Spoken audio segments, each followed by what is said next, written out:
as many hours a day as I possibly can smoking cannabis. Well, our subject this afternoon is cannabis, a subject which is of interest to large numbers of people, though it's rarely discussed, and in fact seems to have attained the status of somewhat of a taboo in polite society.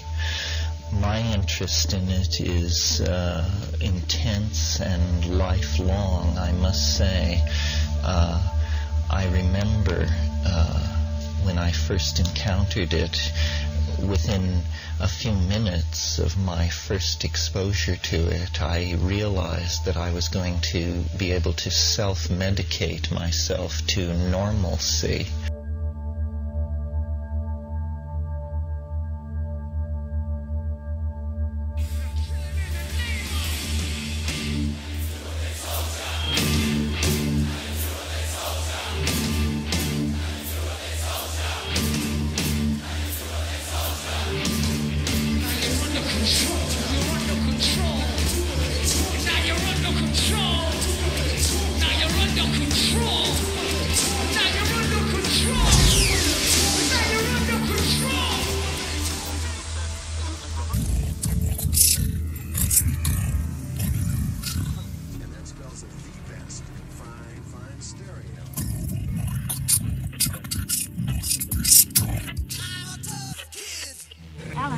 Ladies and gentlemen.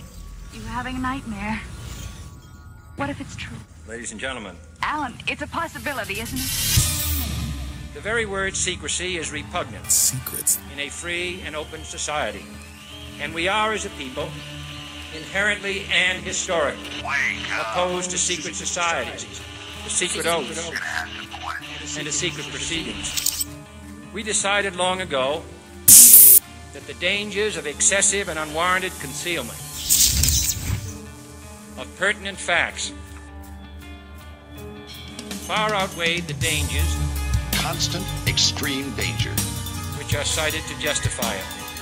Even today, there is little value in opposing the threat of a closed society by imitating its arbitrary restrictions.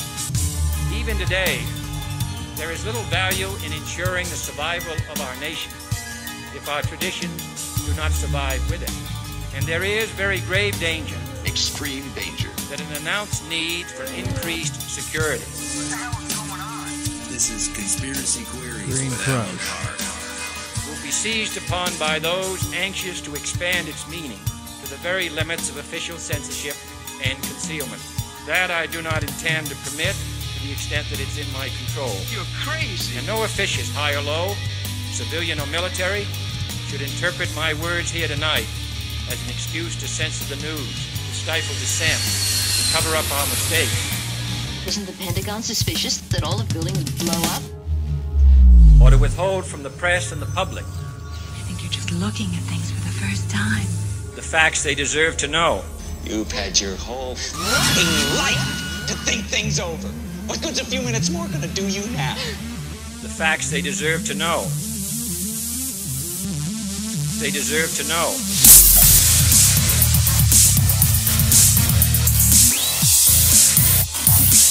Deserve to know.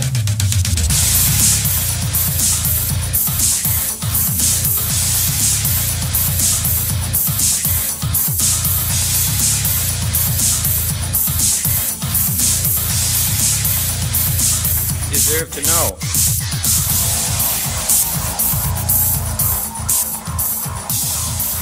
Welcome to another episode of Green Crush Conspiracy Queries with Alan Park. This is the part where it all goes down. Hang on. Facts they deserve to know.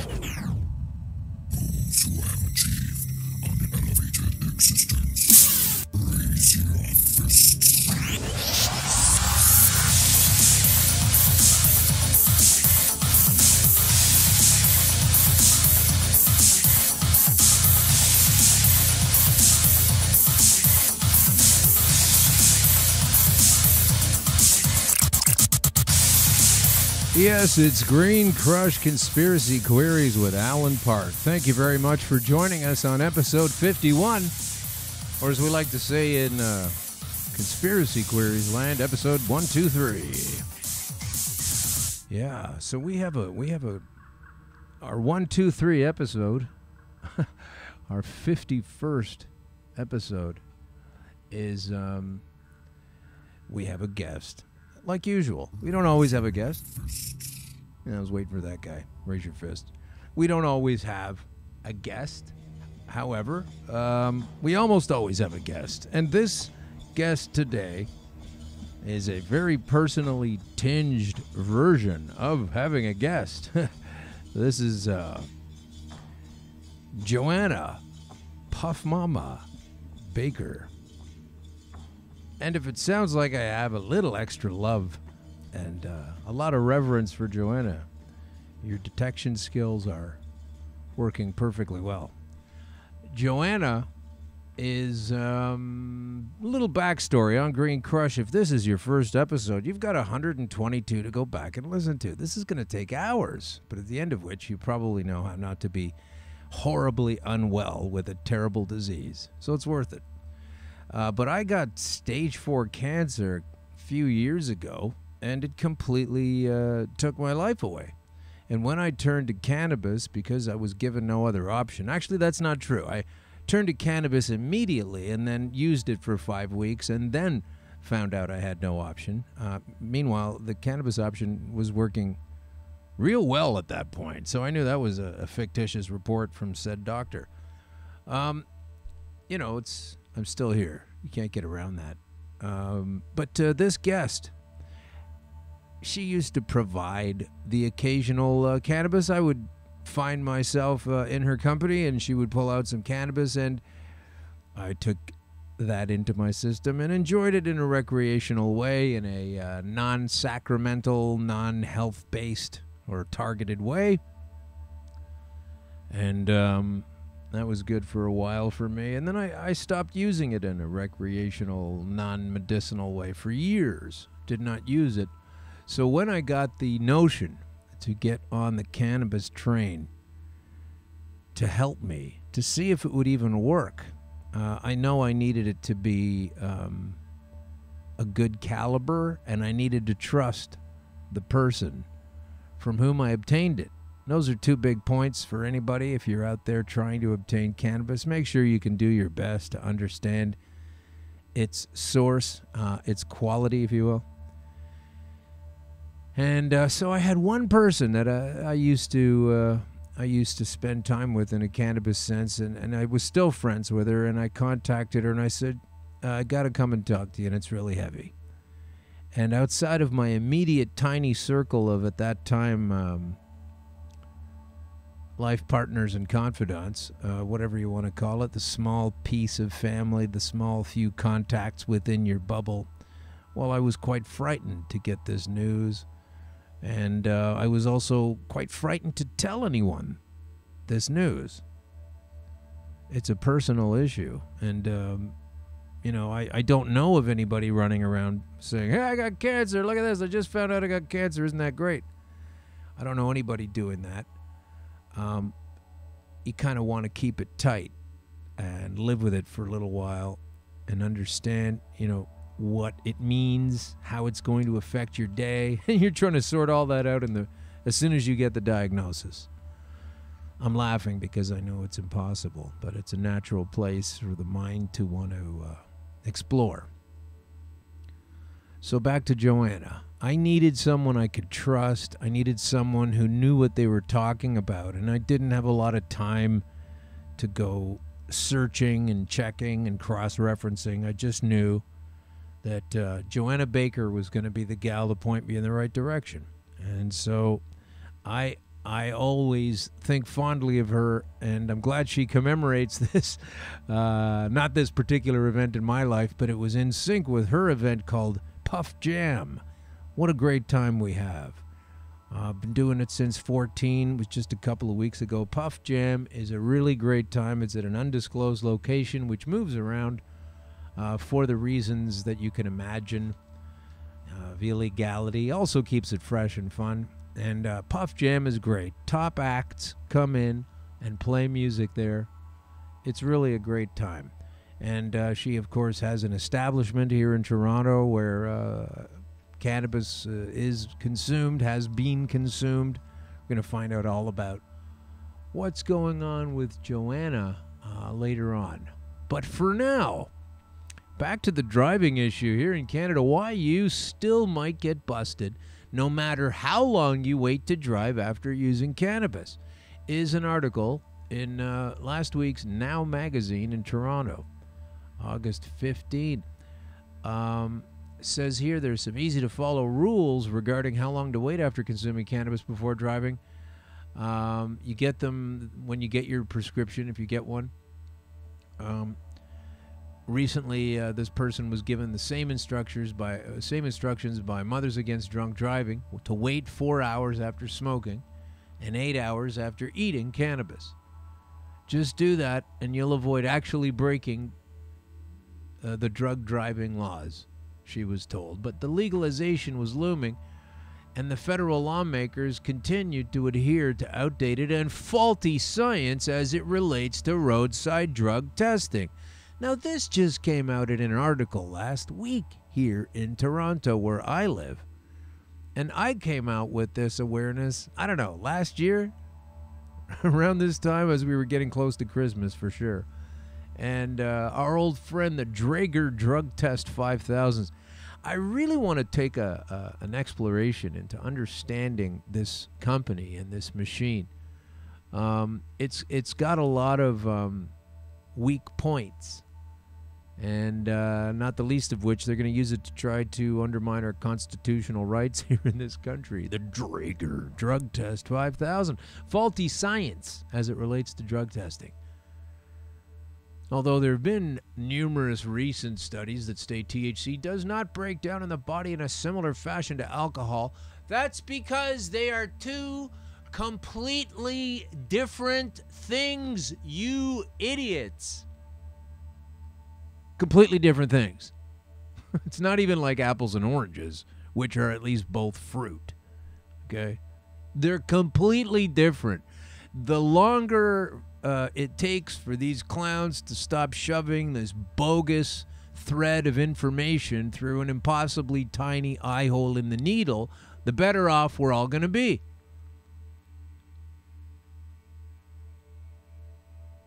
It doesn't matter that it doesn't break down as quickly. It's a food. Your body is trying to hang on to the food, like it does with all of the other nutrients you pass between your lips, or your pucker if it's a suppository day. The Draeger Drug Test 5000, which I'm going to imagine is very well and very heavily invested into by a lot of the top cops in the forces that brought this forth. I thought I was going to trip over that. The Draeger Drug Test 5000 recently became the first oral swab saliva test for roadside use by cops, approved by the Department of Justice here in Canada. The feds claim that only marijuana consumed within the last 6 hours will be detected.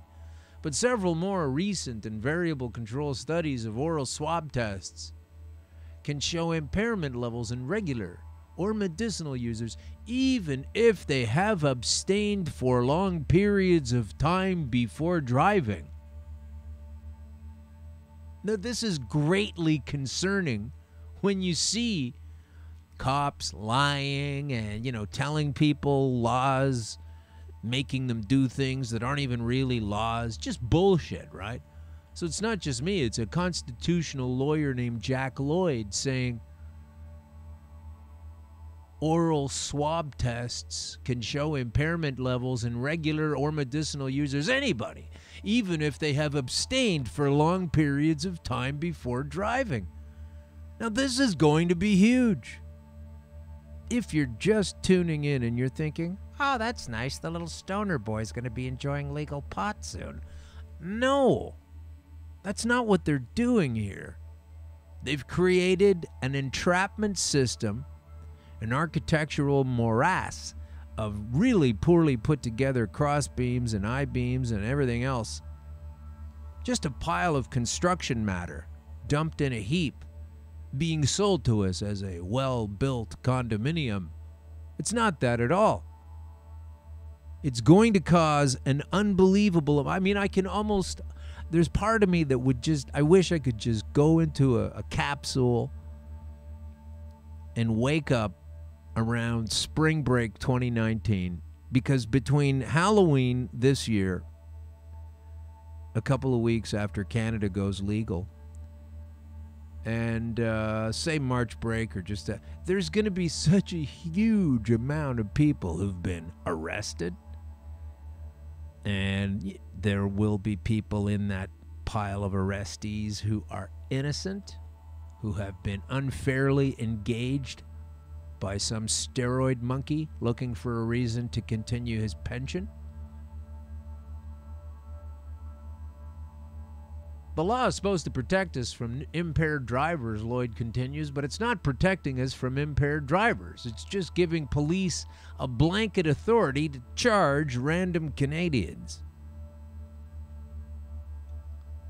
It's because they've created per se limits that will effectively mean a great number of people can never drive. I put myself in this category, legally speaking.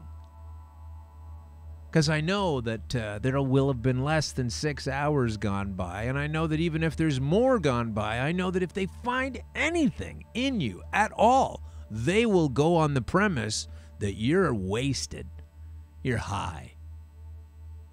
Okay? This is where we're going. This isn't the joyful legalization. The word itself, legalization, is like problematic, as the left always loves to say. It's problematic. It doesn't work properly. And again, it's no end of amusement to me. I mean, I have to take it in small bites, but the clowns that design this shit claim to have clear mind, unaffected by the impairments of occasional, semi, or even one-time cannabis use. Oh, they're so smart, aren't they? A 2014 study out of Norway found the THC was showing up in the tests of regular marijuana users even after they had abstained for days or weeks. Your Honor, I don't care what the officer says. In fact, why don't we look at his record of arrests and see how many held up under these conditions, sir? But if I'm going to abstain from something that I'm legally allowed to have and then still get arrested for it later, you have got the problem, not the users. These results suggest that the toxokinetics of THC are not as simple as was previously thought. Study says this makes interpretation of toxicology report results much more difficult than it has been. Well, why don't you just say that it means something then? If you don't have the facts, just go ahead and say it anyway. Try that in court. See how that goes. It should be noted that THC is a much more complex molecule than alcohol, and the science is unable to provide general guidance to drivers about how much cannabis can be consumed before it's unsafe, or before the proposed level. So they put it at 2 nanograms. 2 nanograms. Which, if you bother to measure it, if you can see out this window here, there's restaurants across the street. In the back of those restaurants, there's garbage. That's where they put the restaurant garbage. And in and under those bins, there are rats. Okay? One of those rats taking some of that food and going back to his nest about a block the other direction, even further away, that rat farts and you catch a whiff of it, that's about 2 nanograms. Give or take. So these fascists, it's just amazing to me where they're coming from. Because it's not that really amazing where they're coming from. More disappointing and amazing that most people are completely unaware of this. It's gonna be legal. Isn't that great? Look up the word legal, legalized, and celebrate your own enslavement. Good God, folks. So yeah, it's not the same as alcohol. We've been saying it is over here when it's convenient to us, but it's not really over here when the facts come down. But anyway, the federal lawmakers continue to move forward. He's doing such a good job. No, he's not. Why is our government doing this? Because it's easier to pretend we have a way of determining marijuana inebriation in the same way we do for alcohol. It's easier to pretend. These are people, really upset that you might even use cannabis and certainly have fun with it, or certainly be able to see through the bullshit of the edicts coming down from the alleged halls of power. It's easier to pretend we have a way of determining inebriation in the same way for alcohol. It's easier to quell the concerns of the anti-marijuana lobby, who, by the way, are police and people who don't know what's going on, and Christians who think it's unchristian to take cannabis into your body. But this is the whole deal. It's easier to quell the concerns of the anti-marijuana lobby than accept the rights of those who participate in using it. It's a struggle. By claiming to have a way of catching marijuana-impaired drivers, they don't have that, though. They don't have that way. They're so full of it. You can't say it's bad for 19 different reasons. Never point out one of the good reasons, therefore lock it up and ban it and make it impossible to get a hold of for anybody.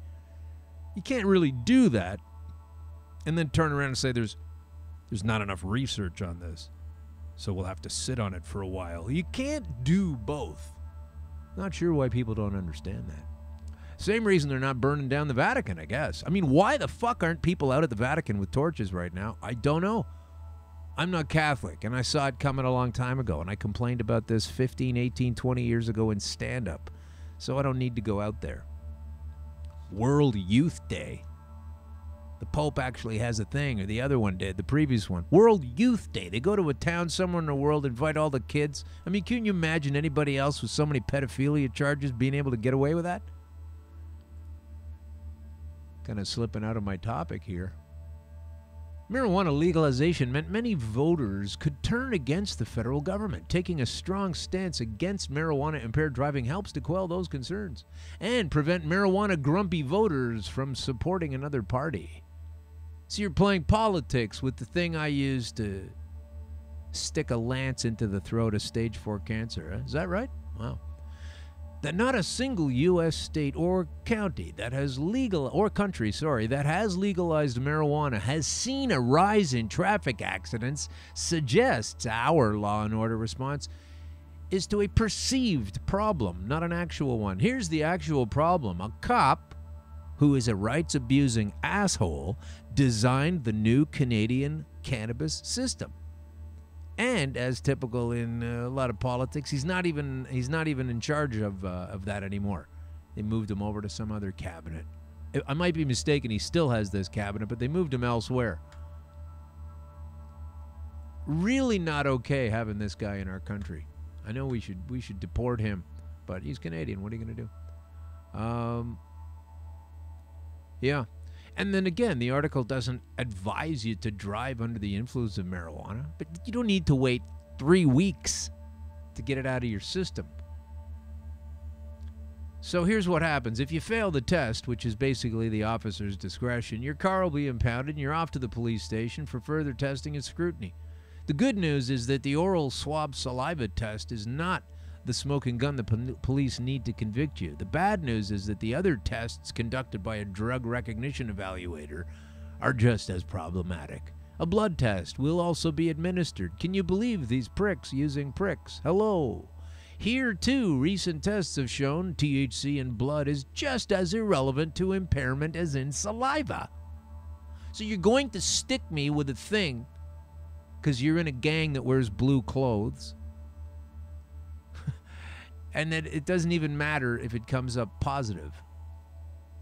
It won't matter to the truth, but it will matter to whoever gets arrested for this.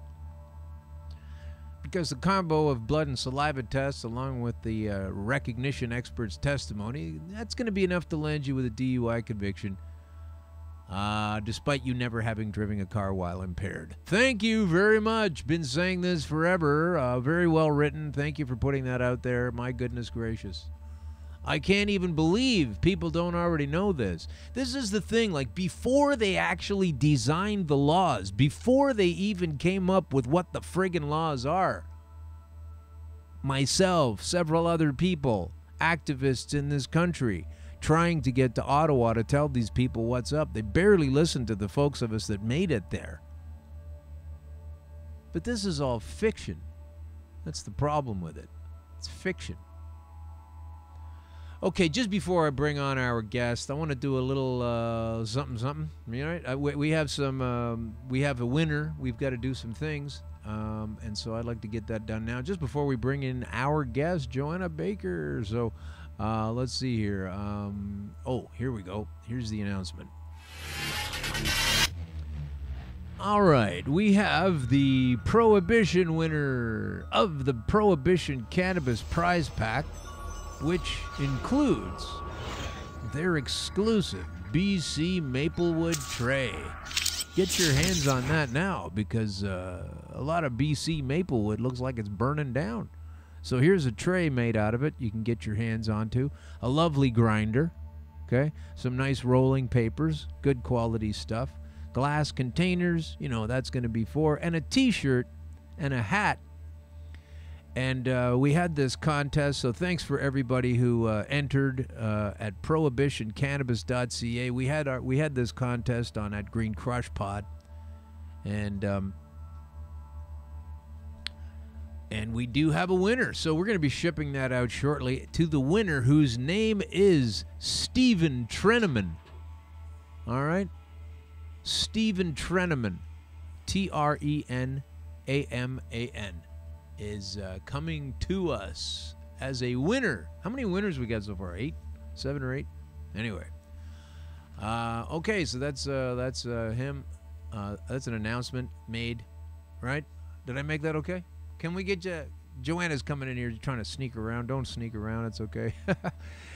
So we've got a video to play. We're going to throw that up right now, and then I've got another quick spot to do before we get rocking with this interview. So, Russell, if you wouldn't mind doing the honors. So out of it. Yeah, so the hot. craziest show ever is the Underground Comedy Show in Toronto. Yeah. Have you ever done that place? No. Dude, they have a bong shop, and in the back room, it's all a comedy show, but it's all people smoking pot in the room. It's a hot box. While you're doing the show. Oh, yeah. They have bongs on the tables. Dude, people are blitzkrieged. Right. You are so high when you're on stage. You can't remember what you were talking about 3 seconds ago. I mean, it's so bad. And it's thick, like smoke everywhere. Like the whole, there's no ventilation. Well, you can't do material. You just have to go fuck around. Yeah, I mean, you could try to do material. I definitely have tried. But, like, I took Tripoli there, and Tripoli doesn't really get high. At least he didn't. I don't know. I don't think he does. Time, I think he might have been sober. But, dude, he got blitzkrieg just breathing the air in this place. He got fucking ripped. The whole place. Did he bomb? There was, I don't think anyone bombed. Like, yeah. they were See, very I feel like that's friendly. such a bomb venue where you're like, I'm never gonna do well in here. They're not paying attention. You're just out of it. It's Right. just the whole thing. You're off. Everything's off. Right. Like, you're so high. But that's also where I did a thing. The Iron Sheik came on stage in that place. You ever seen that video with the Iron Sheik? Joe Rogan's, and he starts talking to me, and that's when I realized the price that pro wrestlers pay. Oh my like God. The health. Like, this poor fella is in crutches and shit. He can barely walk. That's him and me on stage. In the world, UFC and MMN? They are toughest individual wrestler and fighter. But I want to ask Joe Rogan, what is the toughest sport in the Olympic? Freestyle, Greco-Roman, or UFC? The toughest sport in the Olympics is freestyle wrestling, sir. Absolutely. I have a lot of respect for Mr. Joe because he knows what he's talking and he knows how to watch it. One of the highlights of my life. Being on stage high as giraffe pussy, talking to the Iron Sheik in a room with a pot leaf behind me. That's a big old pot leaf. Was he ripped too? Did he? Yeah. Yeah, he was There's lit. not a sober eye in that. Oh, that's great. That's the Joe Rogan Experience, of course, a great podcast. All kinds of topics covered on there. And, of course, he was singing the praises of Joanna Baker, who now joins us in studio. Joanna, Hi. Thanks for coming in. I'm going to make sure we can hear you because there we go. All right, so it's a rainy day, and I was just telling the folks before you got here on this rainy day about my origin story of turning to you for cannabis, and that, you know, we'd known each other for a long time, and then I'd stopped using cannabis and hanging around for a while until I got sick, really, right? And then I came back crawling on my hands and knees. I'm so sorry for spurning cannabis. Maybe this is going to help me. So, yeah, so you have like a cool room in the city. You've got a room. How long has that room been? Well, you've moved it a couple of different places, but overall, that place was... In total, we were in the first place for 2.5 years, and then we've been at... Well, in total, it's been about 12.5 years. 12.5 years. That's incredible. Okay, so here comes... oh, I see. Right, now we're done with this. Yeah. Okay, thanks. You could just say 4. Kill it. Russell's the silent assistant. He won't say anything when we're on the air. So 12 years of... Wait a minute. 12 years? Is that all? Hang on. Well, I did shows at the hall for 7 years. Oh, that's right. There we go. Yeah, there was a hall on College Street. We rented a hall that's now demolitioned. Right. Is it was really? Great. Yeah. They took it out last year for condos, of course. Oh, wow. But that was going on for 7 years, so I think... When technically my first show was in 1999. And you were doing those like once a month or every few months or something like that? Approximately once a month. Yeah, and you would bake things and bring them and sell them to the event, right? It was kind of weird. I remember now thinking about it. Yeah, we just rent the hall. We let people smoke. We put on a comedy show, and then we did vending and sometimes full out food. Yeah, food. Those are the ones I remember. Those are pretty epic. Yeah, so I was doing those for a while without partaking, and then later on you opened on the other side of Broadview. You had a shop there for a while, like a full-on, you know. Yeah, that was. We had a head shop in the front, and we did comedy in the back room. Yeah. And then the new location where we're at now for 9 years. Yeah. Is tiny little head shop in the front, but it's mostly just comedy. Mostly comedy in the back, and it's going really well. You have shows there almost every night now, or is it every night? Wednesday to Sunday. Wednesday to Sunday. What happens Monday, Tuesday? I sleep. You gear up for the week, right? So a lot of great shows. So we'll tell the folks quickly where we can find you online, etc., and information about the venue, and then we'll talk about some other topics of the day. Well, my website's puffmama.ca, puffmama.ca. That's it. And we have Instagram and Facebook website at Underground Cafe 420.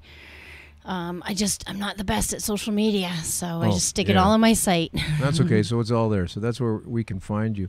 So, all right, let's get to it. Where did the idea and how did it come to you to put Puff Jam together? Because, I mean, you've gone from doing these occasional one-nighters at a Ukrainian venue that's no longer with us. Then you have your own place. Then you decided, this isn't busy enough. I need to organize an annual summer music festival. So how did that come up?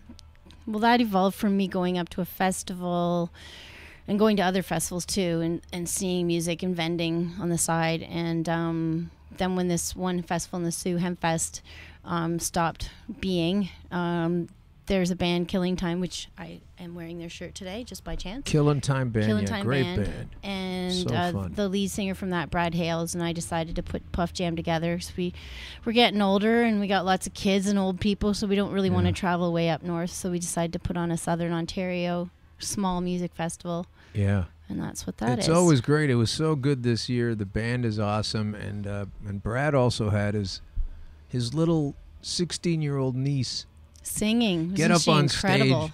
It's Avalon Burns. She was incredible. She seemed kind of shy at the beginning, and it was like, oh, okay, well, it's the afternoon, and no pressure, and here's this young girl who's very quiet, and the way she was talking was very unassuming, like, thanks for letting me come and be here today, and it's really nice to be allowed to come, and she's thanking us.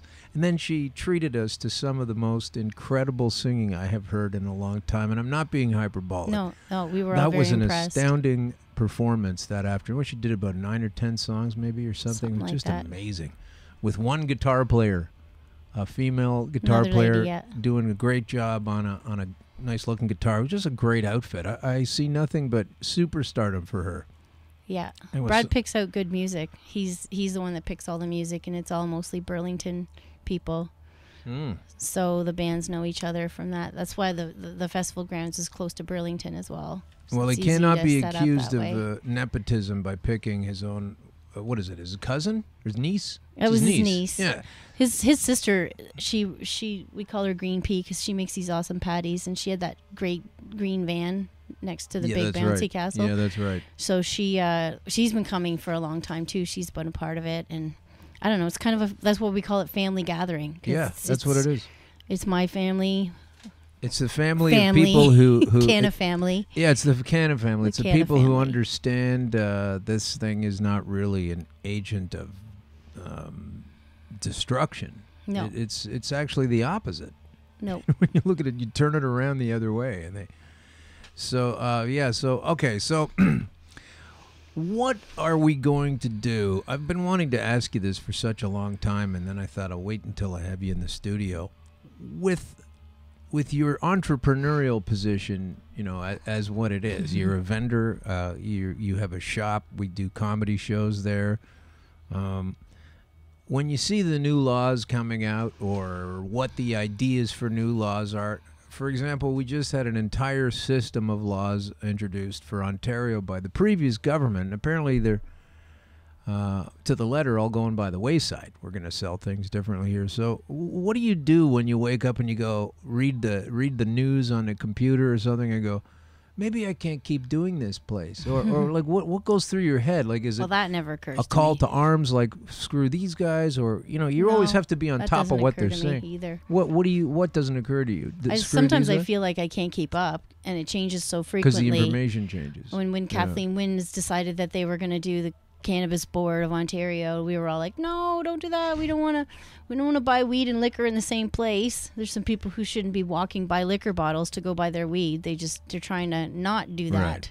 Right. There's a lot of arguments about the government controlling it to take the money, and then when Doug Ford comes in he's just okay. No, we still don't want dispensaries, even though other people on the planet don't have a problem with that. Yeah. He wants to sell online, so it's almost. It's like Animal Farm. You know, he just took over. He's doing the same thing. They're just trying to control it, which I understand. There's money involved. Sure. But I just don't understand why they can't just use the existing infrastructure. Yeah, that to me is weird. It's like, look, the work's already been done. Just people the notion. have already done it. Like, why are you wasting tax dollars? It makes me think, like, if I went into, and I know nothing, I just know how to change my oil and a couple of fan belts and some spark plugs and this and that, change my tires, basic car knowledge. But it reminds me of, like, if I went to, you know, the Ford plant or the Chevy plant and said, and just walked in knowing nothing. Oh, no, you guys are doing it all wrong. You're going to stop this whole thing right now, and we are going to come up with a whole different way, but we'll be ready to rock in a couple of months. Okay, bye. Get out of here. And if you do any more car building, I'm going to fire you, and then I'm going to put you in jail. Like, that's how stupid it is, because it's a complicated scenario. These people don't know about growing enough, about distribution, about the compassion.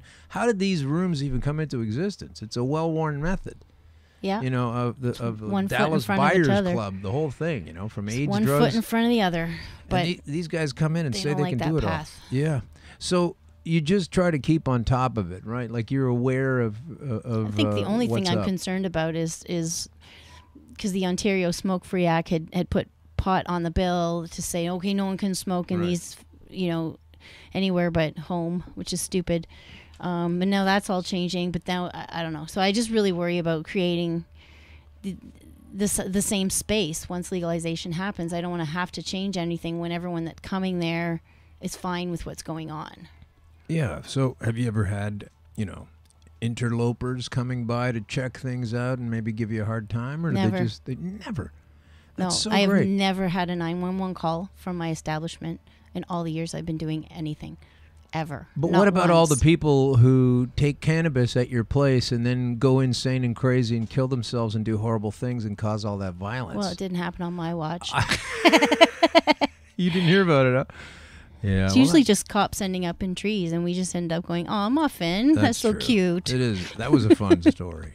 The guy cops up a tree. Sorry, I think it's adorable. It's a great story. There's nothing wrong. They're not in danger, and they're terrified. These are Toronto cops a little bit earlier this year, right? Where they bust somebody, and then they took that stuff and went up a tree, or they got high. I think they ate, I could be wrong, but I think they ate some edibles, possibly during a bus, that they'd gotten from someone's fridge, not knowing what was going on, and then they ended up terrified later, and then they had to call for backup. As you do. From a tree. Sure, from a tree. Yeah. I can't climb a tree sober, let alone high. Yeah. That must be embarrassing when you're sitting up there later as a cop, sure. calling into the main desk going, I don't know, I think it's a maple, but it could be an oak. The thing is, I can't get down.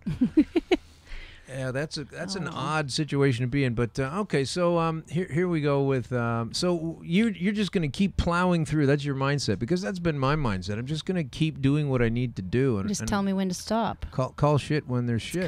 That's the only way I can operate the club, is like, tell me when to stop. Yeah. Tell me when I'm doing something wrong. If there's a new tax law or a new paperwork I got to fill out, give me the opportunity to have that. Yeah, show it. Bring it to me and let me look at it, right? So there's and it changes all the time. So just when you get your brain around, this is how it's going to be. Tomorrow's news is different. They're like, okay, now this is going to how it's be. Like, so I can't run a business like that. I can't keep writing my business plan every single day according to what the government's doing. Bars don't have to do that. So why should we? Well, there was this thing, remember the bars did a long time ago, where the government in Ontario, or was it just Toronto, and they said, okay, you can't smoke in here in the bar, but if you're going to smoke in the bar, you have to build a smaller area within, and like then within a little aquarium. Less than a year later, they said, no, actually none of that. And think of the people that said, okay, we'll do a partial shutdown. Business we'll renovate. Closed because of that. Yeah, and they built these new areas, and then all of a sudden, the area's not good enough. I mean, let's admit, cigarettes in bars were gross. It is when true. I started working in bars, we smoked in the bars and reeked at the end of the night. And who knows how unhealthy and gross it all was. So I'm glad to never see smoking in bars. But I've never. I mean, this is the issue. People lost their livelihoods. I understand it too. I don't like smoking in bars either. But I'm just trying to shine a focus on the people in charge who think they know everything. We're telling us, okay, here's one way to do it. You can have a smaller section within the bar, okay, and you can pay extra, and you can do the renos and get it all done. And no, actually can't do any of that. Like, that's a simple thing to have done. And a lot of those same kinds of minds are in charge of this new, far more complicated legal system of cannabis. I mean, they couldn't even come up with a tobacco yes or no rule inside of four walls and a ceiling. I imagine it's difficult to try and create a new law inside the government. So the weed people are a conundrum. Well, I guess so. There's so many people arguing about how to deal with us. And we've been dealing with ourselves just fine. But they don't really listen to us, though. That's the thing. They don't. No, really, they listen to themselves. They don't seek our information. They go to the police and someone else working at a needle exchange, and apparently they know everything. But anyway, so that's too bad. So that's what is going to happen. So did you get a bit of a kick, though? Like, as I sit here, I've been kicking really hard at the Kathleen Wynne plan constantly. Took her out live in a town hall. And then to have this guy, Doug Ford, come in, who, I don't really like him. I don't like a lot of the things he's done. But one day I woke up and he said, yeah, we're not doing any of that. We're going to go to online sales. We haven't figured it. We're not going to put up brick and mortar stores. That's even stupider, though. But I was happy to not hear it. I was literally happy to say, hey, this is I have to own this, because this is everything I told her she should do. And then he's there in one corner. But why do you think it's not okay to not proceed with the LCBO distribution model? Because he doesn't smoke weed, probably. So he doesn't understand the importance of looking at the buds, smelling the buds. Right. And so it's good to get rid of that system. Well, I'd like to be able to walk into a store and look at the buds and smell the buds and not be forced to buy online. Right. Because, or even if you did, are you going to get the bottom of the bag? Or are you going to get the top buds? What are you going to get? Well, I think we're in a period of time where the true companies are going to rise to the top on that level, right? I mean, I know a couple of places I won't advertise on the show, but they bring a good quality product. I believe it. And I'm sure there's lots that don't. I've gotten lucky. But, again, it's not like alcohol on that level either, because you don't get to go and sniff your Jack Daniels to see if it's okay. No, but you can look to see if the cans are dented, or you can tell to see if say you want the tequila worm to look a specific way. Like, I still want to, or sometimes I just want to stare at a shelf and buy what I want without having to be waiting on the mail. Like, I don't know. There's just all kinds of different. But her plan though was to get some amount of stores, 40 stores going or whatever, and in some all online of Ontario. aspect. There's only going to be one downtown, and that was over on Vic Park. That's so stupid. Was it really Victoria Park? Victoria Park and Gerrard or something, and it was supposed to be in a strip mall next to two kid places. There's a Kuman math place and a jiu-jitsu place next to it, and they were like, "No, we don't want this here." Doesn't surprise me. Oh, wow. But I mean, like, that's over. The point I was trying to say is that you don't think it's a good idea for Ford to have stopped that because he's only going to be selling it online? I do, but not in order to sell online. Ah, yeah. He should have stopped that and then just license the dispensaries that are already doing it. Yeah. Put a series of inspectors out, and these are the parameters that are expected. Like, you need like an a restaurant, exit door. like the restaurant guys have inspectors. Yeah, so whatever the inspection rules are, have an inspector go and say, okay, you don't fit these parameters, fix it up, or you won't get your license. Right. And that's it. And then the cleaner places will get their licenses, like and the dirtier places won't. The green pass, the yellow pass, the red pass. I don't see why it can't be just license the people that are already doing it. Right. Well, they'll still make tax money too when you sell the item. More that way, right? You won't have to be managing the people can walk into a shop to buy the product they need. They'll make more money that way. I still don't understand why they're doing online sales. I'm not going to buy online. Well, I have a card, and I still would never buy online. I just won't. I think it's a Band-Aid for a lot of people. Like, you try it, and if it's good, you'll try it again. That was going to be the gap filler for the 40 stores had we gone her way. So I guess he's just writing it up. But this gives us time to kind of reorganize and reapproach them with things, right? I mean, we're just delaying it again until next year. Yeah, well, we'll see. In Ontario. It could change by tomorrow. Do you think it's going to happen October 17th? It's going to be fascinating. I don't know if it's going to happen. It'll be fascinating. They keep pushing it back. I'm sure I'll be awake that day. I can't wait to see. It's actually October 20th, folks. We need a few more days. Can you imagine? We just didn't get all the things together. Well, they have lots to consider, and they have never really been able to figure it out. Here's some stuff I wanted to run by you because it's in cannabis world. Okay, so the funding approach developed between Ontario and the city of Toronto reflects a provincial estimate of $100 million as Ontario's portion of the federal cannabis excise duty taxes, right, on recreational cannabis for the first 2 years. The province will provide $40 million over 2 years to all municipal governments to support their incremental implementation costs. You keep hearing about how, well, if we do this, you folks with the weed, you're just going to, it's just going to increase the cost of policing. It's just going to, they say this stuff because the reaction to something that shouldn't even be there. I mean, we don't even need to have more police when you're making something more accessible. It's kind of... I have a feeling there might be a little bit of problems at the beginning, and then it'll settle out. Well, so maybe they're just... in the transition. Yeah. Liquor stores get robbed all the time. I don't see why government weed stores wouldn't. Yeah. And who knows how they're doing this online stuff. I don't know. Or people getting weed when they're too young. Are you alcohol? No, I was buying weed at 16. Right. Oh, sure. But I guess I did. It would just be like one. a friend of a friend, and there was one time there was a creepy dealer, so we had to have at least 2 or 3 of us girls with us, or else it would be weird. We shouldn't have to do that either. I think I remember about when I was a kid, like to compare. If you want to compare booze, and there's certain aspects that they try to compare at wholesale until they can't. But the thing about cigarettes, pipes, cigars, booze, and beer, right, and wine. From my perspective as a little kid, as I remember it was, I knew it was all, able to be had. I guess I didn't know the word legal, but my parents had some. It was over there. I knew I wasn't supposed to have any because I was too young. But you also knew that ultimately it's okay, and ultimately when you get old enough, it'll be okay to have You know, at least that was my perspective. If you decide at that point when you're older that you want to smoke a cigar while you're having a brandy or whatever, scotch or something, that's okay, right? You can do that. And what, as a little kid though, I was like thinking, yeah, later. But if you leave it illegal, and it's this dangerous thing, cannabis, and similarly, you're not allowed to do it, but you also see older people using it, that's really going to mess with your head, I think, a lot more than understanding, okay, like a lot of other things, when you're a little kid, there's certain things you can't have till you're older. Cannabis is on that list. I wasn't even allowed coffee.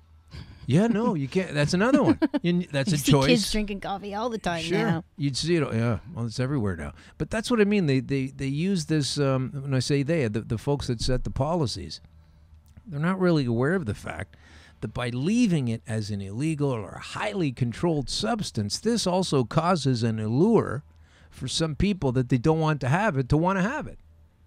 You know, like when you make something. When you ban something or you tell someone they can't have it, they kind of want to have it just because of that. Yeah, that goes for almost anything. Right. And it goes for almost anything. And so you know that if you're setting laws, but they set these laws and then they say, well, we don't want people to get it who shouldn't get it. And you know, it's bad stuff and black market. And we're going to get rid of the black market by keeping it illegal and highly controlled. Like they're so stupid. Or are they? Like, why do they come up with these what's your insight on that? Why do they do the obviously opposite of reality? I'd like to think that people are inherently thinking that they are doing good when they do these things. Otherwise, why would they do it? So, like when you see politicians or police or people who are coming down on someone for doing drugs, I'd like to think that in their hearts they really are concerned, that they really are worried, that they just might be miseducated as to the effects of that. But as far as pure marketing goes, is like, oh, this is a terrible thing, like the way MAD does it or the way that, you know, the war on drugs was. Right. That definitely fuels that. Yeah. Especially for me as a teenager, if I was like told something was bad and yet I knew in my mind it wasn't, I'd still do it. Right. That's why I thought, oh, drinking's okay. Just don't go home drunk so your parents don't know, and eat a lot of mints or eat something garlicky. The Tic Tacs. Just pretend you're not drunk, and then your parents won't know. So as long as you don't get in trouble, they'll never know. Yeah. So that's the way a lot of teenagers deal with that. Just hide. Well, it's going to be...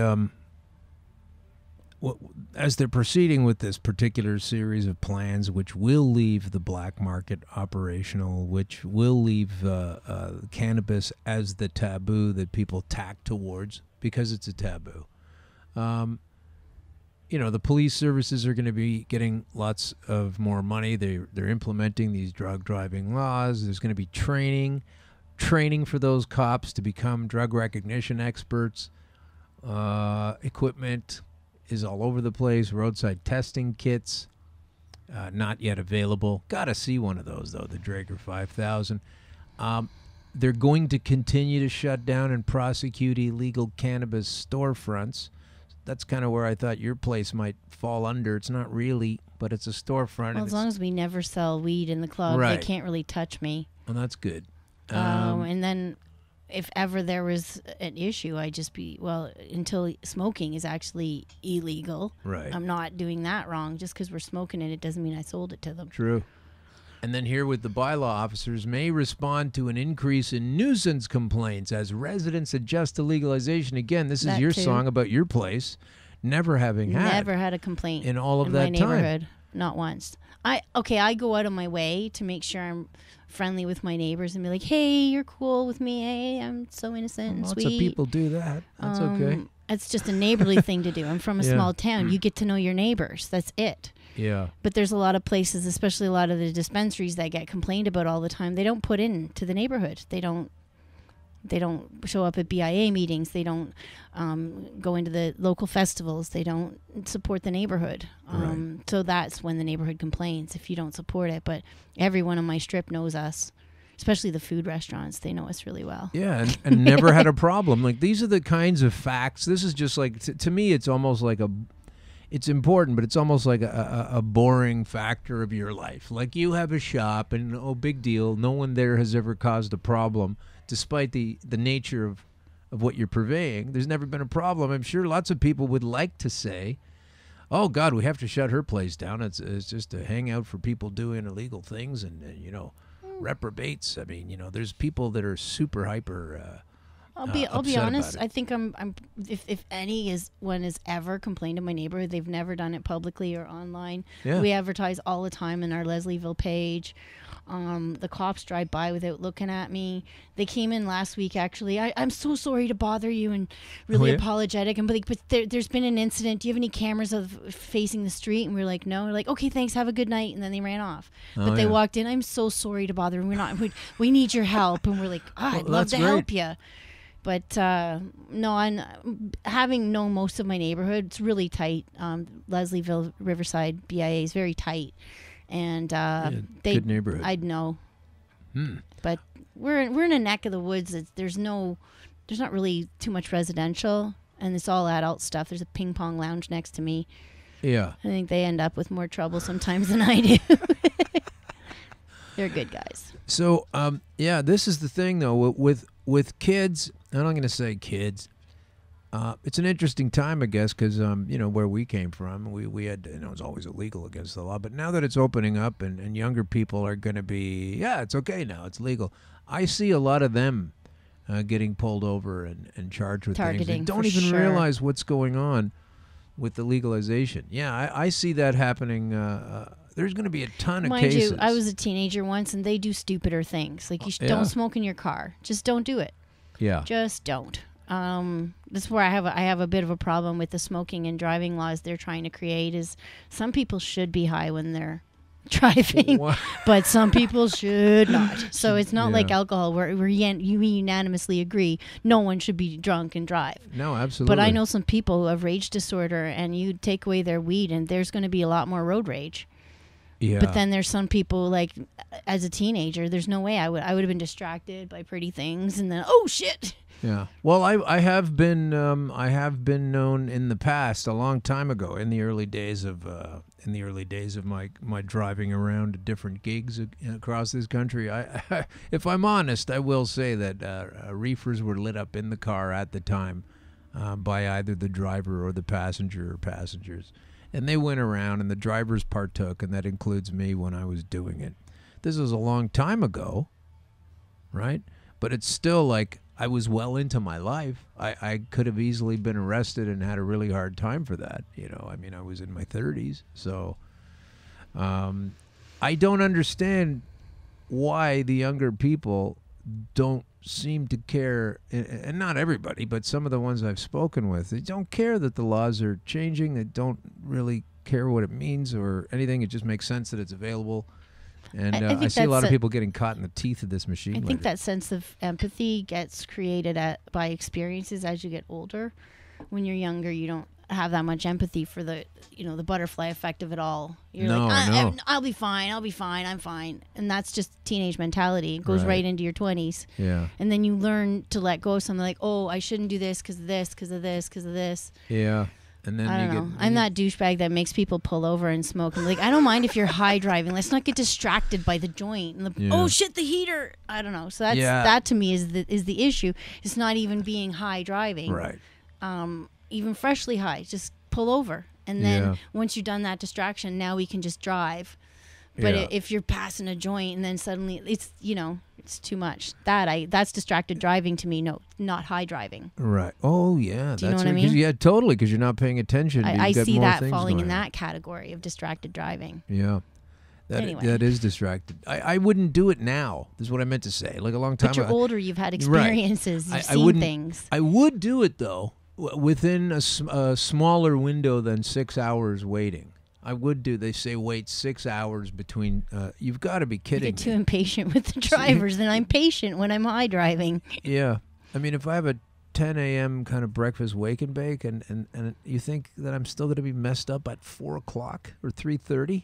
I mean, it's going to take that long to 10 minutes, and then that's about it. That sort of confused part disappears in about 10, 15 minutes, and then you're just normal high. Right, and everything's slowed down. I'm not an expert. And the movement, the spatial awareness is more, can be more. It is for me more locked in, and I'm very sensory aware when I'm into my. And it depends on the kind of cannabis. From what I understand, there's no evidence to support that our reaction times in an emergency are less. Like there is evidence to support drunk driving. If you're drunk, even hours and hours and hours later, you can have a slow reaction time. Yeah, well, I've seen videos where they do a course. They'll take someone out on a closed course, and they'll drive around high on the course, and they will occasionally knock down a cone or something like that. But the people that I've seen on the videos taking these courses, I mean, you can't prove this, I guess, but they look like the kind of people, they're already kind of nervous anyway. And if you put anybody completely straight on a course who's never done it before, with a guy sitting there with a clipboard, and take yourself through a driving course, I don't know you're going to score perfect if you've never had a drink or I bet never. I could score perfect. I'm okay, so you're one person. You're one person. But a lot of people, you know, they get a little too close to a cone, or they'll scrape their the rear view mirror gets a little too close to a mailbox. Doesn't mean they're high. It means they're just shitty drivers. These are made mistakes. Or if they make them do it first and then make them do it high the next day, then you can compare the two. Then you compare the two. That's different. Yeah, but there's not enough to show it's problematic. And when we have car crashes and collisions, and there's always a great concern when there's alcohol involved. It'll be in the news story even before the guy's name is released. Sometimes they don't release the name. Drunk driver hits 2. Right, and they'll say alcohol was detected. And they don't seem to ever do that with any prescription drugs. Like, so if the guy wasn't drinking alcohol and he crashed, but maybe he's under the influence, did they test for anything else? Did they test for an antidepressant that caused him to go to the place where he decided to go head first into oncoming traffic? Or did they test him for... Did they test him to see if he had a fight with his wife 10 minutes prior? Yeah, exactly. So there's your alcohol problem, or your testing of alcohol, your cannabis problem. All right, so I think we have that covered. I want to also say to people a quick little thing about HempFest, okay? Because HempFest is coming up. And the corporate one. Yeah, well, this is... Here we go. This is, we are heading out to Hemp and Cannabis Expo at Toronto's Exhibition Place. When I say we, I mean Green Crush, September 15 and 16 with Paul Hartman. Nice. Who's probably listening to the show right now. I don't know. He gets up to all kinds of things. Catch our speaking spots on the main stage. That's going to be Paul speaking. I'm going to be speaking at the Cannabis Expo this year, Hemp and Cannabis Expo. Visit our booth, won't you? It's the Green Crush / Grow Light booth. Check that out, GROLYT. This is a grow light that will blow your mind. It's friggin' amazing, and it runs on hardly any power whatsoever. I know, they all say that, but we are teamed up with the Grow Light Company. They do lighting for film, and they do lighting for cannabis and growing plants. And Green Crush does Green Crush. So if you want to win tickets, we are giving away ticket packages every week until the show, which is, again, at September 15, 16, and that's beginning today. So as soon as I understand who we're going to be giving them to, I'll let you know. But we'll do that off the air. And once again, get on at Green Crush Pod to get more info on the event. And you can also go to hempfesttoronto.com, hempfesttoronto.com. That's where we're going to be talking and telling our little stories of from death to life. So that's coming up soon. Fantastic. So, all right. So how about on the weekend there? We had a couple of weekends ago at HempFest. Sorry, not at HempFest. We just did an ad for HempFest. Oh, I know. I'm still talking about HempFest. Never put in the closing theme. There we go. All right. So now I can move ahead. So at HempFest, before I said it again. I needed Puff Jam. It's all fun stuff. I can't even keep it straight. So Puff Jam was so great with the music every year, and it was great again this year. And so I'm just going to ask you this inside for the people that actually went. Are we going to be staying at that location again? Yeah, I think so. You think so? Yeah, was so nice. He said as soon as the end, he's like, I want your party back. I really liked your party. Oh, like, that's okay, great. good, because we like them. The food, though, eh? The food, though, eh? Because So this that's guy where wasn't, for those who don't know, this guy was an organic farmer, and we held our festival on his land, and all weekend long, he just cooked, and he paid like $10 or $20 for a buffet, depending on what it was. And, oh, my God, I've never had better food. Yeah, it's been Those a drag eating zucchinis, since then. Everything was those so little good. cherry tomatoes that tasted like fruit because they are a fruit. Yeah. Oh, they were gorgeous. The yellow watermelons. Yeah, it was great. Okay, so I got okay, that personal. enough said. Got that personal. Screw my festival. Go for the food. Oh God, have you ever heard of liposomal vitamin C? No. This stuff right here. That sounds really technical. It's technical. It is. It's technical, but it's fascinating. Can I eat it in a food? You can. You should. You should do it. Because that's how I get my vitamins. Yeah, this is a super important thing I wanted to add in because people, talking about all the things that we talk about on this show. How did I get out of trouble? My cancer problems. A great way to take vitamin C, a bad way to take it is to just swallow it, and then 25% of it stays in your stomach, and the rest of it gets eaten up. This stuff, what happens is you can make it, and it's a little bit tricky. You have to have a particular machine, but they're available. And so what you do with it is you're basically combining a fat, usually a lecithin, vegetable and preferably organic lecithin, and preferably sunflower seed organic lecithin, and you put that in a juice or a water, and into this you add ascorbic acid crystals, and the vitamin C inside here, it gets wrapped up in the fat from putting it into a sonic cleaner, which shakes it so fast that it takes the water-based molecule of the vitamin C and it gets wrapped up in the fat of the lecithin. So when you swallow it, it goes right through your stomach, past all, and by the time the digestive juices are picking away at this fat, then the vitamin C is now into your abdominal tract beyond the stomach, and basically you're just massively increasing the amount of vitamin C you get into your body. Is it helpful? I think so. Well, vitamin C is connected to your immune system, which is connected to fighting cancer. That's exactly right. And they seem to echo very well together when you use them in concert. So as much as I sit here talking about cannabis and calling it Green Crush, I'm not exactly going to talk about vitamin C and call it Orange Crush. But you add the vitamin C into it. There's also other things you can add in along with, and I'm going to talk about this in a week or two with another guest I hope to get on here, Yindrik Bayer.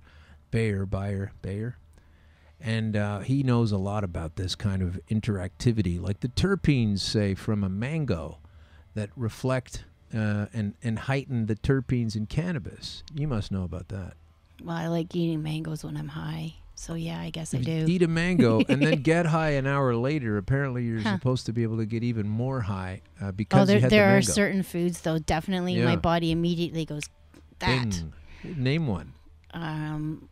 Mangoes, for mangoes for sure. It's the piney little thing in there that... I want watery food. Watermelons. So suddenly, like watermelons, or I want aloe water, or I want iceberg lettuce. I know there's no newts in it, but I want that metabolic water. So it's probably because I'm dehydrated. Oh, that's funny. I find I crave certain, like, fresher foods. Like, I'll want sushi more, or I'll want... oh, yeah. Just not meat and potatoes.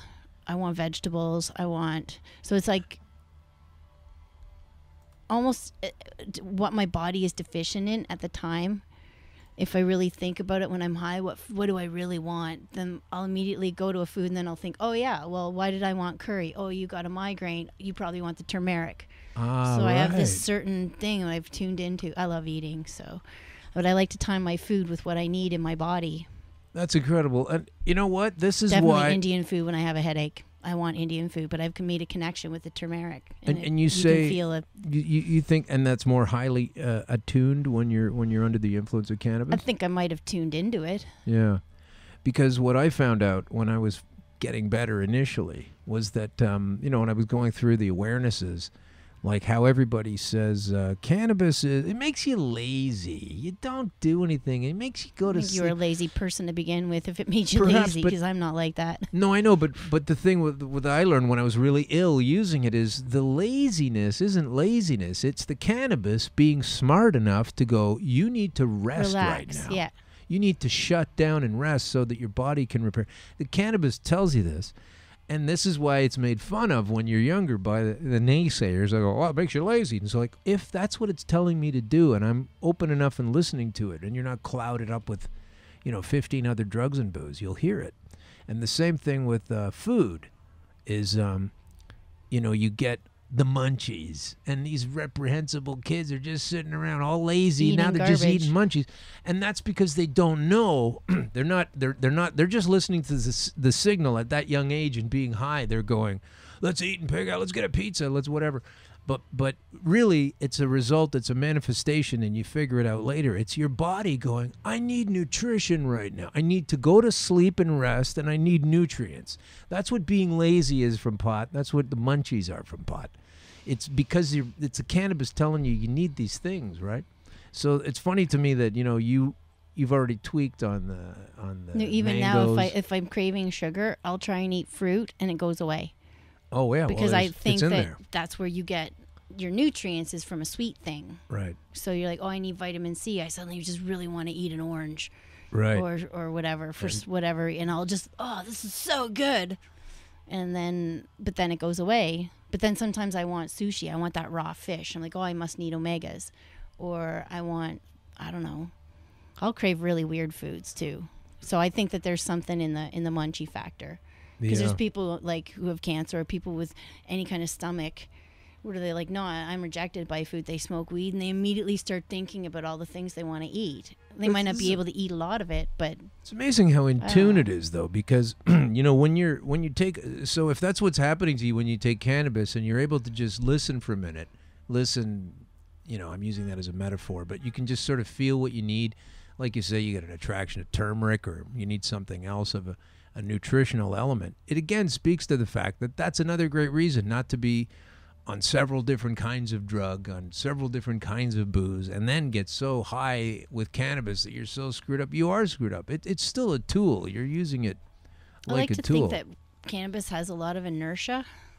So when it's not going, when it's slow, you're not going to do anything. But it's like it'll keep on doing. So if you're already in a state of inertia, things are picking up, it'll accelerate that. So if you're a lazy person and you don't have a lot of inertia, you're going to end up being that way. And I see lots, but then people like you and me who've already got the inertia going, we're going to go with those thoughts more. So we're less likely to eat chips, and we're going to try and tune in with that inertia. Well, it's also true that does that sound a weird way to look at it? No, not at all, not at all. This is the kinds of things I like to explore because we're coming out as users.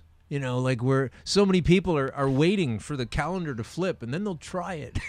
But we've been using it for Where a were long you all time. these years? Well, there will be a few of those. I think there'll be a little spike of people trying it, and they'll go, "Ooh, that's not for me." And there's nothing really to worry about. It's not like I tried Percocet a couple times, and I'm like, "Whoa, not for me." Yeah, forget that. But that's again what they say. It's like, well, if you make it legal, all these people are gonna. None of the actual true tests and field studies and experience in different countries show that. Not that I've seen, anyway. They don't have like 10,000, and then even if they did, it would probably be better for you anyway. Maybe. So that's what we do. We listen, we get some signals. You know what you want to eat. You feel like this. You feel like that. If you're clouded up with a lot of different pharmaceuticals, like if you take bath salts or one of these crazy horrible drugs, it'll send you the message to take your clothes off and run at a high speed and dive through a glass window, right? Or chop someone's So head that's off. not a good drug to have. Spice or one of those things, but with cannabis you don't really get those ideas, and these folks have been even drugs just found in nature. You don't get the same effects from opiates as you do from opium, right? Or just an opium poppy. You don't see, like, there can be an opium problem. There has been plenty of opium problems in the past. Yeah. It's often coupled with poverty or political suppression. But the epic amount of opiate problems we have in our society pales. Like opiate problems and the opium problems pale in comparison. So anything's always better in its original plant form. Yeah. Always. Yeah, well, I mean, coca leaves, same thing. Yeah, You know? you don't see Inca people having troubles with it. You don't see Colombians having No. troubles with it. But yeah, that cocaine got troubles. As soon as you concentrate it. Now, that said, it's exactly the same thing that I did do to this cannabis, was to concentrate it in that way, to use it as a rescue delivery system. An extract is not the same thing I'm not talking about, but you look at those fake weed pills. Awful. Oh, yeah. Awful stuff. I've not seen one. I wouldn't want to get anywhere near that. I tried Sesame years and years ago, and I'm like, oh, I feel awful. Give me Yeah. my weed. So I just want to thank you for coming in and talking today, and I will never not have a giant sweet spot for you. You were so, Thank you. outside of my immediate circle of who I knew, and it was like, I can trust her. I know she has what I need to have. And we had such a great time. I remember going to your place. It was a Saturday. You'd taken a couple of days to line it up to get like a small portion, like an ounce or something. And you need a pound, but it was a smaller, get started amount. And then you got it for me, and I was just sitting there holding it, looking at it, going, shit, I have stage 4 cancer, they tell me a couple of days ago. Now I'm looking at a bag of weed. I haven't touched this stuff in 8 years. What's going to happen to me?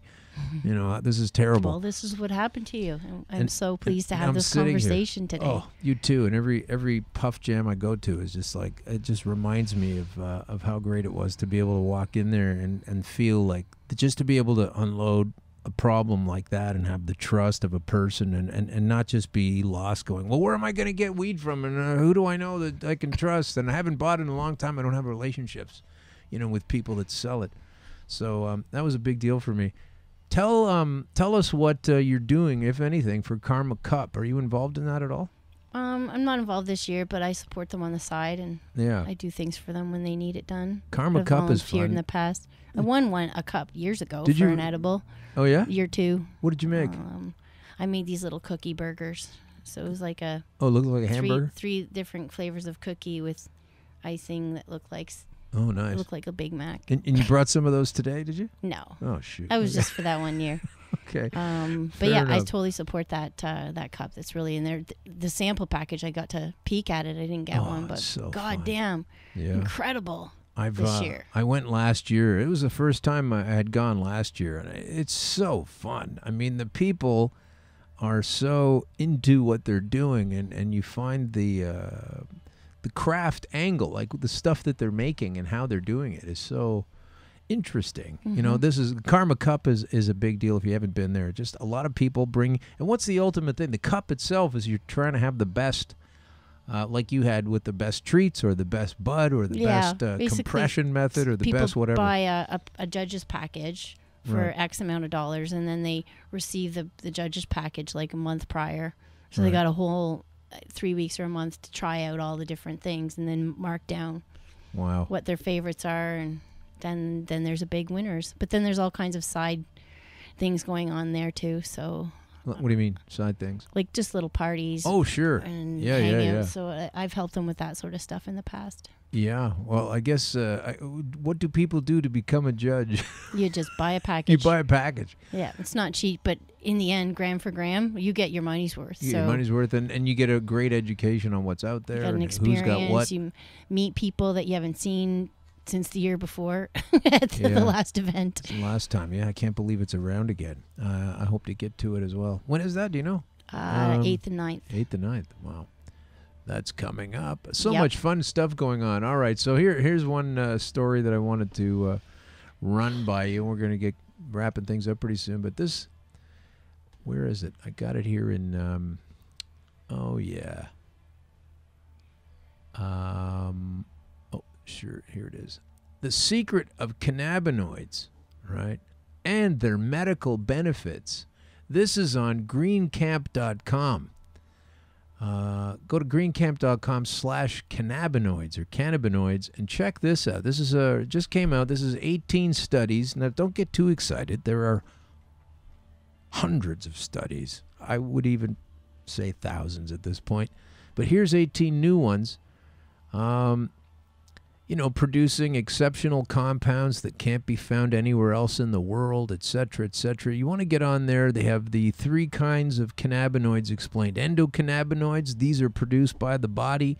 Phytocannabinoids, produced by cannabis and some other plants. And synthetic cannabinoids, artificially made in the lab. We're not really a fan of those because when I'm looking at myself in the mirror, shaving or whatever I'm doing, I prefer my eyes not to be bleeding out. I'm a little vain that way. I don't like the blood coming out where the tears are supposed to be.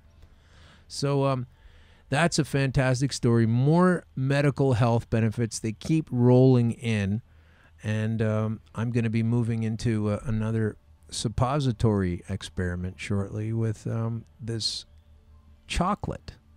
Actually, cacao butter mixed in with the cannabis. Because, again, the cannabis and the chocolate interact. Cannabinoids. The cannabinoids. So I'm going to be sitting on some of those pretty soon, literally. Looking forward to that one. And there's a little less melting going on compared to... I would still eat it, but that's because I'm a big chocolate fan. Oh, sure. I want to eat all my medicine. Just want it in a cookie. I want it in a food of some kind. Well, this is going to be some kind of bioavailable punch in the stones, So I hope it works. Trying to bypass. I'm still not out of the woods. I'm still not. I may never but fully you're alive, be. Alan. That's Fuck. true. That's true. But I'm going to try to get out of the woods. You are very much alive too, shall I say? Very much alive. I've got You're a alive pulse than and most everything. people out there. It's true that I'm pretty excited and excitable. It's great to have that life force, but I do want to get to the other side of it for my own sake, just to get it behind me. It's been such a terrible long ride. On the other hand, I also want to be successful enough that I can get a full test that says, "Yep, you're done. You beat it." And then I can really get busy, trying to share the angles and the ins and outs with other people. So I can't really push it to the edge. I know it's helped me, so I can say to people it can help you too. But I'd like to put it behind me and say you can put it behind you too. Well, I've had that as a carrot on a stick, like leading the way ahead of things the whole time I've been through this, and it's so nice to be able to sit here and help people pick up some information, such as what you're bringing us today. So. I want to know if you're ever going to open another store, another front. No. We've got a great. If anything, I want to move the club to a slightly better location. Not so much the location as a better layout, and just concentrate fully 100% more on comedy than anything. That's what last 2 years was just like. Okay, let's do one thing really, really well. So you're looking for maybe another location. Eventually.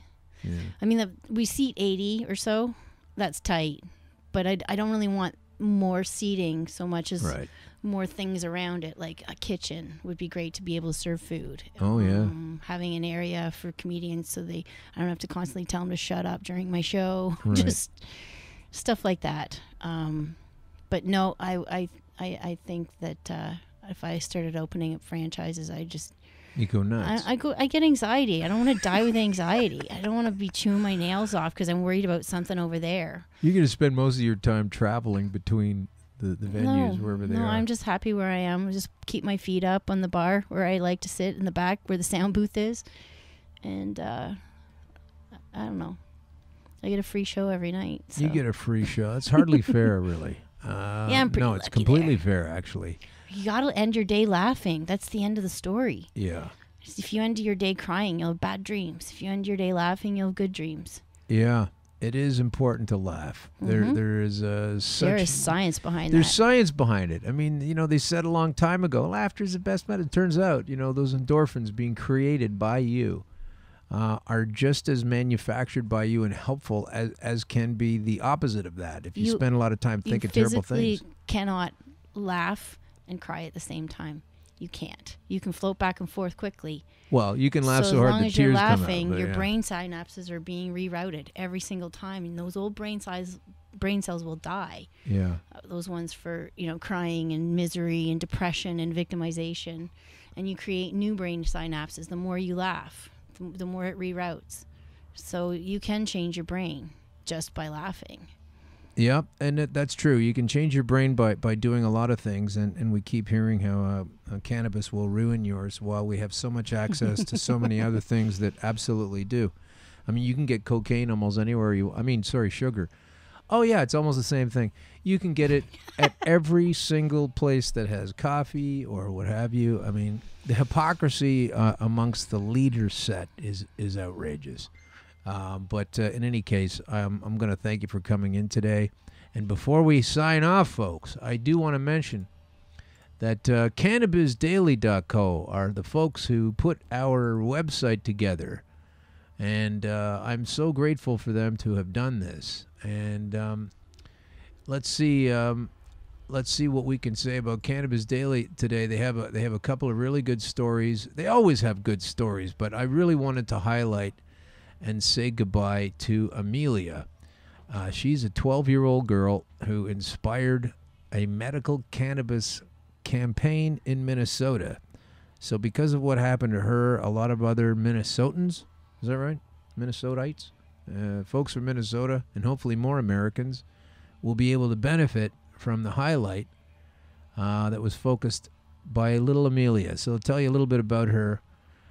She was considered the face of medical cannabis in Minnesota and has passed away at the age of 12. Her family and herself helped shape Minnesota's medical marijuana law, which took effect in 2015. She suffered from a rare and severe form of epilepsy, and before she started using medical cannabis was having multiple seizures in one day. Of course, we have friends over in Ireland who have taken the government to task as well, because the government, when they say no to these things, are always wrong. In 2014, this family had considered moving to Colorado in order to have legal access to medical marijuana, or let's call it cannabis. Colorado is one of the first states that have legalized it for medical and recreational purposes, but when they decided to stay in Minnesota instead to embark on a campaign for change of cannabis legislation and succeeded, the medical use of cannabis became legal after Governor Mark Dayton signed the bill in May 2014.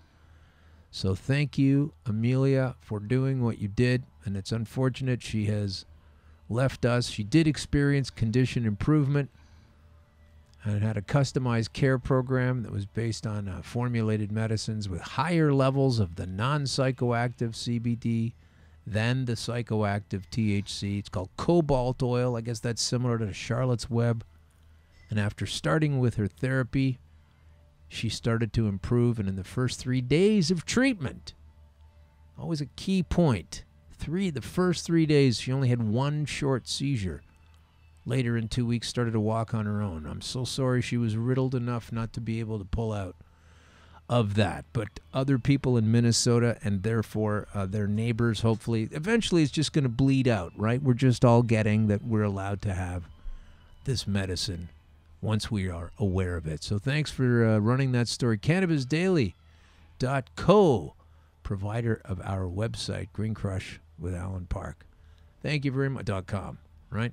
Thank you very much for all of that. And did we get all the announcements? Yeah, I guess so. Paul Hartman and I are going to be at HempFest, Hemp and Cannabis Expo, rather, on September 15th, 16th. See us there live in person. We'll be answering questions and doing all kinds of stuff. Yeah, it's greencrushpodcast.com, not Green Crush with Alan Park. You can put that in Google. greencrushpodcast.com. It's so new. I don't even know what I'm talking about. I need 4 years of experience with this and putting it into little capsules and shoving it up my backside. Don't go changing the name. Don't go changing the name. greencrushpodcast.com. That's our website, and that's our show. I want to thank everybody for listening. We're going to have more contests coming up. Thank you for caring. Thanks for listening, paying attention, all that stuff. We are definitely looking forward to having more people on the show in the next little bit. I want once again, Joanna, where do we get a hold of you to come and see your venue? It's in Toronto. It's on the east side near Broadview and Queen. Broadview and Queen, in Riverside. You can see me either at puffmama.ca, puffmama.ca, or put out Underground Cafe 420, and you'll find all our social media. And or just show up any Wednesday to Saturday if you need a laugh, and we'll take care of that. Well, thanks for doing that. It's always important that we have those laughs because we need them more than ever. This place is getting messed up. And despite what Joe Rogan says, we are not blitzkrieged all the time. Only when he comes to town. Yeah, that's true. It's a nice, calm, sweet venue. We get lots of great reviews. So I think, when I've seen him. Don't be scared. When I saw it the first time, like the week after he was here, and I saw that clip, and I haven't seen it since then. But now it just seems so. Isn't that cute? How taken but he is by it. When he comes, all his fans come, and then, then it's nuts. But we're not like that all the time. But we are. But we're not. But we are. So we're going to leave it rather ambiguous then, I guess. So that is Green Crush. And what's this? What's another question coming in?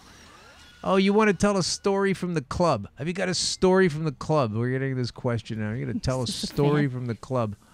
Tell us a story. And we just heard the Joe Rogan story. What was that like? There must be some other kind of adventurous kind of thing you can share with us before we go. Tell the story from the club? club? Some fucked up thing that happened. There must have been something that you can recall.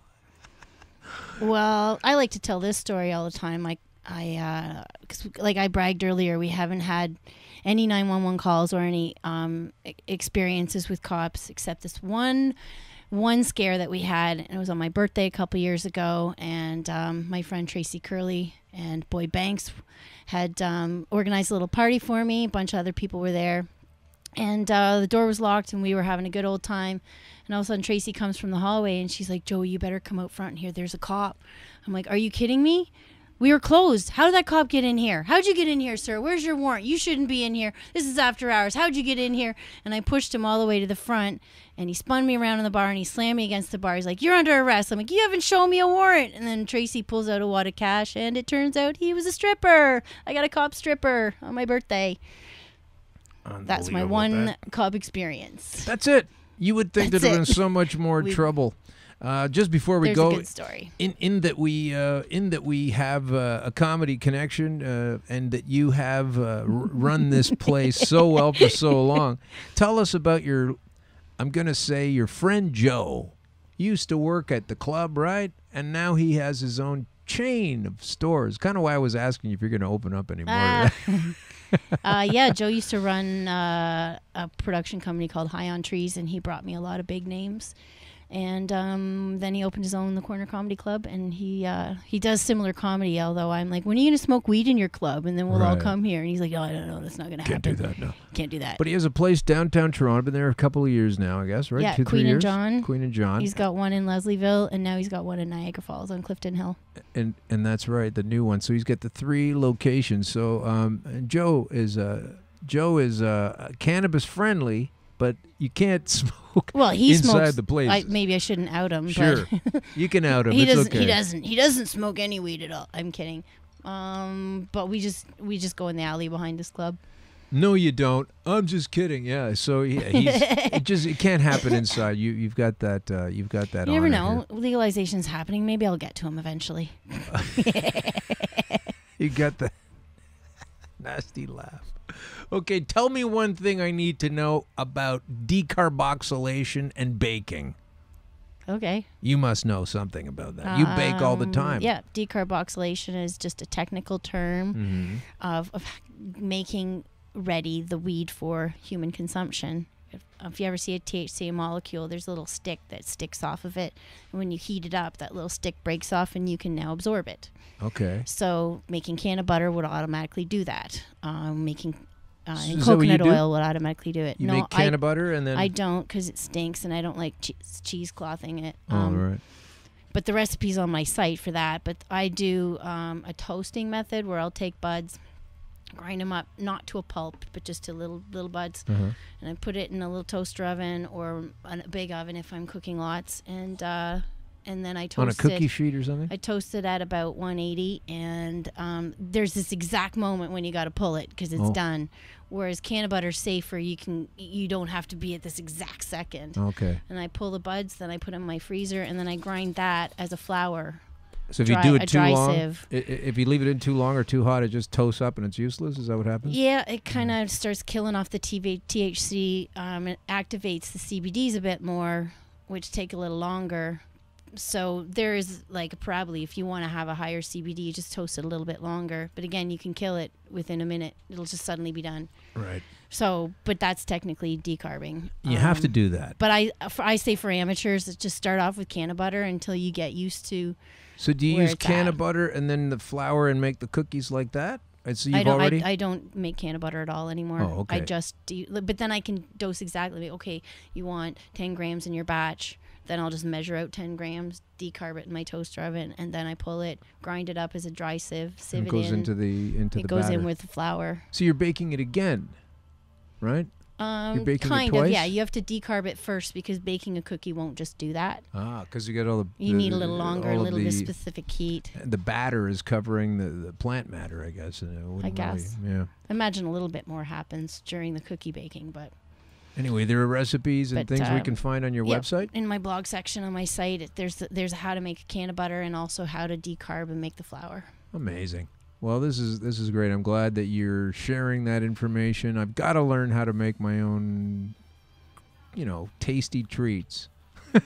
I don't do that at home. I don't. Yes, I like to eat weed. Clearly, you can tell I am not skinny. No, you like to eat things. I just don't make those kinds of things where I'm at right now. But I do like partaking, and I do like the comfort of Puff Mama's. Is it still called? Remember, it was called Clandestiny. Remember that? That was the shop down the street, yeah. But for long-time comics still call it that, so I can always tell if someone's from the old days. An old-timer. They could call me Clan, they call it. Yeah. We're going to Clan. Spell with a C, guys. Spell with a C. But now we don't have that shop anymore, so it's just underground. Well, you've been listening to Green Crush, episode 51. Episode 123 of Conspiracy Queries, and we will be back next week with more questions, another guest, more fun facts, and we'll see how well we do on our way getting closer to what's going to be an eventful and ridiculous legalization of this product, this item, this plant matter in Canada. But thanks for listening. Thank you, Alan.